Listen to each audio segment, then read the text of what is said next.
this back and forth on this is a lot of people wondering about how bad it's getting in places like Texas, for example, where we're told there's, intensive care beds that are full capacity right now. Congressman Michael Burgess joins us. He is a medical doctor, by the way, also congressman from that beautiful state. Congressman, what is the latest in the how intensive care units are faring in your state? We were told that a number of hospitals and statewide, they were at capacity now. Is that true? That's what I've heard out of hospitals in Houston. I represent an area significantly north of that. We've not seen that in the counties north of the Dallas-Fort Worth metropolitan area. In the city of Dallas itself, discussions with some of the big hospitals there at the end of last week, they were their census was increasing.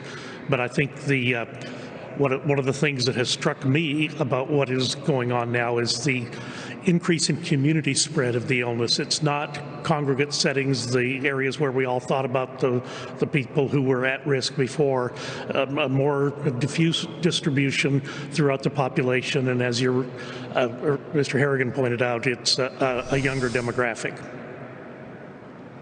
Do you think, and this I'm tapping you as a doctor and a congressman, that the governor should force the issue, right? You're not going to listen to me. It almost sounds like a parent telling their kids, all right, I gave you an opportunity to do this on your own. You're not doing it, so I'm going to force the issue. That could apply to everything from distancing provisions to, as the governor's already done, shutting down bars, but maybe even demanding masks. What do you think? Well, look, everyone wants to be past this virus. Everyone's sick of the stay-at-home orders and the shut-in orders. In fact, maybe there's a case to be made for getting out in the fresh air. Maybe one of the reasons our case rate is increasing because it has been warm in Texas. It's driven us all indoors to be in the air conditioning.